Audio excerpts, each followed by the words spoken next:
একটি সাদা খরগোশ। আপনি যদি এরকম ফ্রিতে আনলিমিটেড কার্টুন ভিডিও বানাতে চান তাহলে এই ভিডিওটা সম্পূর্ণ আপনার জন্য। আপনি একটু গবেষণা করে দেখবেন যে সমস্ত কার্টুন চ্যানেলগুলো আছে তাদের শর্ট ভিডিও হোক বা লং ভিডিও ভিউজের পরিমাণ অন্যান্য ভিডিওর থেকে অনেক বেশি। এরকম 2D কার্টুন শর্টস ভিডিও বানিয়ে নিন আপনি আপনার মোবাইল থেকে আর শুরু করে দিন নতুন একটি জার্নি। একটাই অনুরোধ, ভিডিওটি সম্পূর্ণ দেখবেন, হয়তো এই 10 মিনিট সময় পাল্টে দিতে পারে আপনার জীবন। আর বেশি দেরি না করে শুরু করে দিই আজকের ভিডিও। আমি চাম ট্রেন্ডিং বাংলা টিপসের তরফ থেকে আমাদের জানাই অনেক অনেক স্বাগত। এবার আমরা চলে যাব মোবাইলের স্ক্রিনের মধ্যে। কার্টুন ভিডিও বানাতে গেলে সব থেকে ইম্পর্টেন্ট যে জিনিসটা হলো সেটি হলো একটি কার্টুন চরিত্র। আপনি একটি কার্টুনের চরিত্র আপনার মনের মধ্যে সাজিয়ে নেবেন, তারপর চলে আসবেন চ্যাট জিটিপিতে। এখানে আপনি আপনার মনের মতো একটি ক্যারেক্টারের বর্ণনা দেবেন, তারপর এখানে লিখে দেবেন এইরকম কার্টুন ক্যারেক্টারে ইমেজ প্রম্পট লিখে দাও। দেখবেন সাথে সাথে একটি ইমেজ প্রম্পট রেডি করে দিয়েছে। আর যদি কার্টুন ক্যারেক্টার বানাতে কোনো অসুবিধা হয় আমার আগের ভিডিওতে দেখে নিতে পারেন, আমি কিভাবে কার্টুন ক্যারেক্টার বানিয়েছি সম্পূর্ণ তথ্য সেই ভিডিওতে দেওয়া আছে। এখানে 2D 3D অ্যানিমি যেমনটি আপনার গল্প সেই রকম কার্টুনের ক্যারেক্টার এখানে বানিয়ে নিতে পারবেন। যেমন আমি একটি কার্টুনের ক্যারেক্টারের প্রম্পট বানিয়ে নিচ্ছি। একটা 2D কার্টুন ক্যারেক্টারের ইমেজ প্রম্পট লেখো। 5 থেকে 7 বছরের ছেলে, সে দেখতে খুব সুন্দর, সে শীতের ড্রেস পরে আছে, তার ড্রেসটা খুব রঙিন। অবশ্যই কার্টুন ক্যারেক্টারের প্রম্পট বানানোর সময় তার ব্যাকগ্রাউন্ডটাকে সাদা রাখবেন বা সাদা লিখবেন। এখানে আমার প্রম্পটটি তৈরি হয়ে গেছে, এবার আমি প্রম্পটটি কপি করে নেব। আমাদের ফোনের মধ্যে অনেক অ্যাপ্লিকেশন বা সাইট আছে যেখান থেকে আমরা এই প্রম্পটটি পেস্ট করে দিলে আমাদের সঙ্গে সঙ্গে কার্টুন ক্যারেক্টারটি রেডি হয়ে যাবে। গুগল জেমিনাই, মেটা এআই, জেনটিউব, গ্রোক, আরো অনেক অনেক অ্যাপস আছে যেখানে খুশি গিয়ে প্রম্পটটি পেস্ট করে দেবেন, দেখবেন সাথে সাথে আপনার ইমেজ রেডি হয়ে যাবে। আর সেখান থেকে ছবিটিকে আপনি ডাউনলোড করে নেবেন। প্রম্পটটি কপি করার পর চলে যাবো গুগল ক্রমে। এখানে আমরা সার্চ করবো জেনটিউব.এআই। এই যে দ্বিতীয় নম্বরে যে সাইটটি আছে এখানে আমরা ক্লিক করে দেবো। ক্লিক করে দেওয়ার পর আমাদের যে জেনটিউবের সাইটটা আছে সেটা খুলে যাবে। এই যে বক্সটি দেখতে পাচ্ছেন টাইপ টু ক্রিয়েট, এখানে আমরা প্রম্পটটি পেস্ট করে দেবো। দেখবেন কয়েক সেকেন্ডের মধ্যে এখানে একটি কার্টুনের ক্যারেক্টার তৈরি করে দিয়েছে। যদি পছন্দ হয় ভালো, না হলে আমরা রিজেনারেট যে অপশনটি আছে সেখানে ক্লিক করে দেবো, আরেকটি ছবি আমাদেরকে জেনারেট করবে। তাতেও যদি পছন্দ না হয় এই যে রিজেনারেট অপশনটা আছে আবার আমরা ক্লিক করে দেবো, দেখবেন আরেকটি ক্যারেক্টার আমাদেরকে রেডি করে দিয়েছে। এর মধ্যে যেটা আমার পছন্দ হবে সেটা আমরা এখানে ডাউনলোড করে নেব। যেমন আমার এই ছবিটা পছন্দ হয়েছে, এটা আমরা ডাউনলোড করে নিলাম। তারপর আমরা আবার চলে যাবো চ্যাট জিপিটিতে।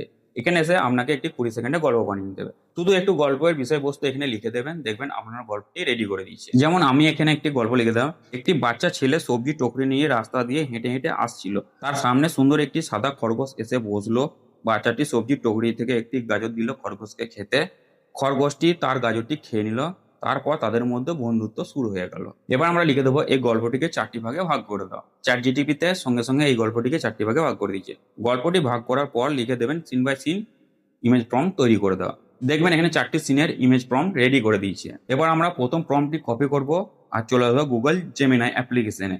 এখানে প্লাস আইকনটি ক্লিক করব, আমাদের গ্যালারি অপশনটি খুলে যাবে। সেইখান থেকে আমাদের কার্টুনের ক্যারেক্টারটা যেটা আমরা ডাউনলোড করেছিলাম সেটি সিলেক্ট করে নেবো এবং প্রথম সিনের জন্য ইমেজ প্রম্পটটি এখানে পেস্ট করে দেবো। দেখবেন কয়েক সেকেন্ডের মধ্যে আমাদের প্রথম সিনের ইমেজটি এখানে রেডি করে দিয়েছে। এইভাবে আমাদের যে 4টি সিন আছে তার ইমেজটি আমরা গুগল জেমিনাই থেকে রেডি করে নেবো। তারপর চলে যাবো আমরা গ্রোক অ্যাপ্লিকেশনে। এখানে যে ক্রিয়েট বলে অপশনটি আছে এখানে ক্লিক করে দেবো। তারপরে দেখবেন আমরা ফোনের যে গ্যালারি সেটা এখানে খুলে যাবে। এরপর যে 4টি সিন আছে তার মধ্যে প্রথম সিনটি এখানে সিলেক্ট করব আর চ্যাট জিটিপি থেকে প্রথম যে সিনটা ছিল সেটা গোটাটাই আমরা কপি করে নেবো। আর এখানে যে লেখা আছে টাইপ টু কাস্টমাইজ ভিডিও, এখানে আমরা সিনটি পেস্ট করে দেবো। দেখবেন প্রথম সিন অনুযায়ী আপনার প্রথম ভিডিও রেডি হয়ে গেছে। এইভাবে আমরা দ্বিতীয়টা, তৃতীয়টা, চতুর্থটা পরপর এইভাবে আমরা সিন অনুযায়ী ভিডিওগুলোকে রেডি করে নেবো এবং প্রত্যেকটা ভিডিও আমরা সেভ করে নেব। তারপরে আপনারা যে কোনো এডিটিং অ্যাপ্লিকেশনে চলে আসবেন। যেমন আমি কাইনমাস্টার অ্যাপ্লিকেশনটি চলে এসেছি। এখানে আমি প্রতিটি সিনকে এক্সপোর্ট করে নিলাম। আপনারা বিনা ভয়েসও এই ভিডিওটাকে বানাতে পারবেন, কারণ গ্রোক এআইতে যে ভিডিওগুলো তৈরি হয় সেখানে অলরেডি মিউজিক দেওয়া থাকে। এখানে যদি আপনি আপনার ভয়েস দিয়ে এডিটিং করেন তাহলে চ্যাট জিটিপিতে গিয়ে লিখে দেবেন প্রতিটি সিনের ডায়লগ তৈরি করে দাও। দেখবেন প্রতিটি সিন অনুযায়ী সেখানে ডায়লগ তৈরি করে দিয়েছে। এখানে চেষ্টা করবেন আপনার নিজের ভয়েস দিয়ে ভিডিওটা বানানো। আমি এখানে চ্যাট জিটিপিতে সিন বাই আজ সিন বাজার থেকে ডায়লগ কত লিখেছিলাম, সুন্দর এটি আমি সবজি এখানে এনেছি, নিজের ভয়েস দিয়ে রেকর্ডিং এগুলো করে নিয়ে নিয়েছি। মা খুব আপনারা খুশি যে কোনো হবে। ভিডিও এডিটিং অ্যাপ্লিকেশনে এগুলো এডিটিং করে নিতে পারেন, যেমন ইনশর্ট, ভিএন, ক্যাপকাট ইত্যাদি। আপনারা যদি নিজের ভয়েসে ভিডিওগুলি এডিটিং করেন তাহলে একটি ফান্ডা আছে আমি বলে দিচ্ছি। যেহেতু আপনার ভিডিওটি একটি বাচ্চা ছেলে তাই সেই রকম আমরা ভিডিওটি এডিটিং করে দেখাবো। তারপরে প্লে স্টোর থেকে একটি অ্যাপ্লিকেশন ডাউনলোড করে নেবেন, সেটি হলো টার্বো ভিপিএন। আমরা ভিপিএনটি অন করার পর চলে আসবো ক্যাপকাটে এখানে ভিডিওটি সিলেক্ট করে নেবো। ভিডিওটি সিলেক্ট করার পর এই যে এই ডান দিকে যে অংশটি আছে ক্যাপকাট লেখা আছে সেটি আমরা ডিলিট করে বাদ দিয়ে দেবো। ভিডিওটি উপরে চেপে ধরবো, ভিডিওটি সিলেক্ট করে নেবো। তারপর একটু ডান দিকে স্ক্রল করে নেবেন, চলে আসবেন অডিও ইফেক্টে। অডিও এফেক্টে আসার পর যে ভয়েস ক্যারেক্টারটি আছে সেটা সিলেক্ট করে নেবো। ভয়েস ক্যারেক্টারটি সিলেক্ট করার পর এই যে কিডো বলে ক্যারেক্টারটি আছে সেটি আমরা ক্লিক করে দেবো, কারণ কিডো আজ হচ্ছে ভাই ফানি আজকে বাচ্চা কত ছেলেদের সুন্দর একটি সবজি ভয়েস। এনেছি, দেখবেন এইগুলো আপনার দেখে মা ভয়েসটা খুব বাচ্চা খুশি ছেলের হবে। মতো হয়ে গেছে। এখানে অনেক রকম ভয়েসের ক্যারেক্টার আছে, আপনাদের গল্প অনুযায়ী এখানে ভয়েসগুলো একটু দেখে নেবে। তারপর আমরা চলে যাব এক্সপোর্ট অপশনটাতে। এখানে আমরা ভিডিওটি এক্সপোর্ট করে নেবো, তাহলেই রেডি হয়ে যাবে আপনাদের কার্টুন ভিডিও। আমাদের মনের মধ্যে যদি বিভিন্ন রকম গল্প থাকে তাহলে প্রতিদিন মিনিমাম 2 থেকে 3টি শর্ট ভিডিও আপনারা এখান থেকে বানিয়ে নিতে পারবেন। আর যদি মনে হয় এই ভিডিওতে আমি কোনো রকম ভয়েস ব্যবহার করবো না, আজ তাহলে ভাই এই আজকে ভিডিওগুলো কত এডিটিং করে শুধু সুন্দর এক্সপোর্ট সবজি করে এনেছি, নেবেন। আর চেষ্টা এইগুলো করবেন দেখে মা এআই খুব ভয়েস না খুশি ব্যবহার হবে। করা। যদি ভিডিওটি ভালো লেগে থাকে অবশ্যই লাইক করে দেবেন, আর এইরকম ভিডিও পাওয়ার জন্য আমাদের চ্যানেলটিকে অবশ্যই সাবস্ক্রাইব করে আমাদের পাশে থাকবেন। দেখা হচ্ছে পরের কোনো এইরকমই ভিডিওতে। ভালো থাকবেন, সুস্থ থাকবেন।